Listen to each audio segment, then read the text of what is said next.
Hey, I'm Phil Lamar, and you're watching Moron Life. I mean, sorry, More on... This is going to be really offensive to a lot of people.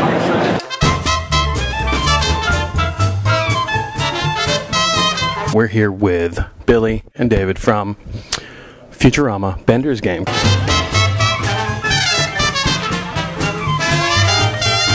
How does it feel to get the band back together for a third time on these DVDs?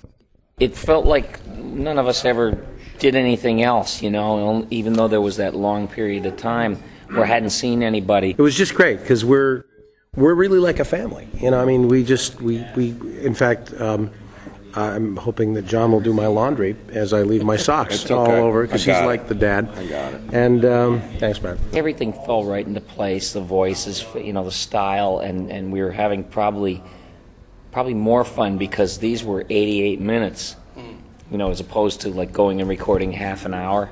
And we spent a lot of time in the studio together recording for these. And so, of course, your chances of having, you know, more fun percentage-wise are greater in that situation. We love working with each other. We work on other projects together. We even go out for dinner once in a while, you know, and it's been terrific to be able to have the show back so that other people can feed us and we don't have to pick up the check in restaurants. But yeah. It's a lot of fun. It's like riding a bike. Just like riding a bike, you know. There was a space for a while where we weren't doing the show, and then as soon as we picked it back up and started doing it, just everything fell right back into place.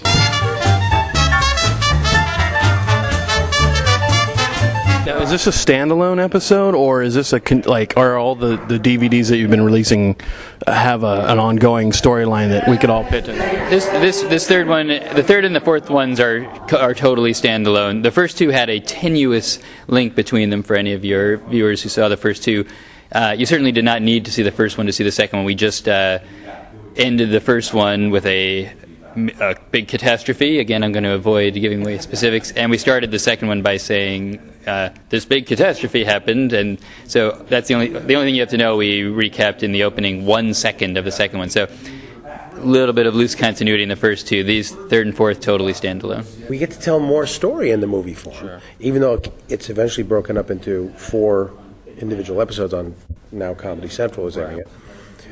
The arc of a movie, we get to grow the characters a little bit and let them have experiences that you couldn't get to in a half hour. And it's our first full-scale foray into the world of fantasy, like swords and sorcery, Dungeons and Dragons, all of your...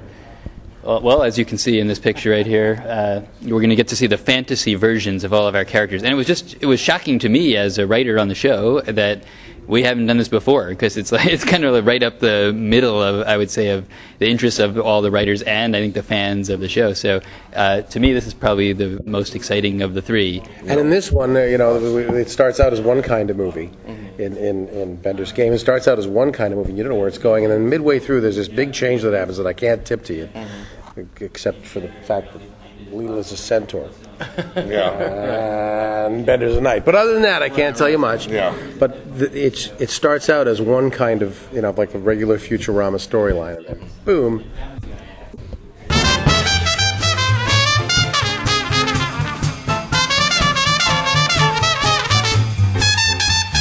It's such a fast-forward world now. There's so many sources where people get entertainment from that I think it's easy to burn out on stuff real quick.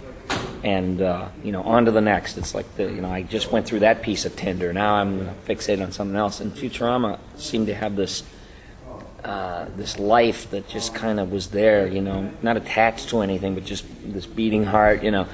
And it was because of all the people that just, you couldn't believe it was canceled. They wanted it to live, and they, you know, freeze framers used to write on my website, and they used to say, were you aware, you know, all these questions, and it's like it was so wonderful to see a feeling being evoked in people. Can we look forward to more Futurama after the fourth one? I've been saying we're cautiously optimistic because as of this date, what is it, July 26th here?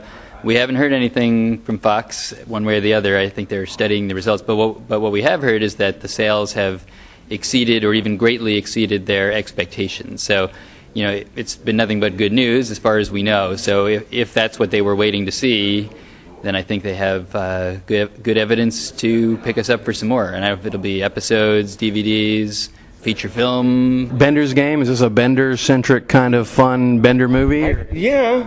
Yes, the phrase "it's Bender's world we just live in" it takes on a whole new meaning. Yeah, In this episode. actually, that's true. Yeah, but I don't know. There's a dice in there. And I don't know. I roll 20s, so I don't know. Maybe you can figure it out from there, people. And even then, you might not be completely right. Yes, and you might. Not But be you've completely- watched this interview, and you can't unwatch it.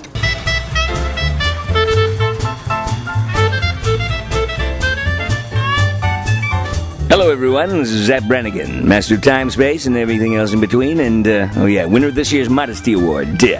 Hi, I'm Maurice LaMarche, and I play Calculon on Futurama. I'm programmed to be very, very busy, but I'll tell you, you're watching Moron Life. That's a play on words, I understand.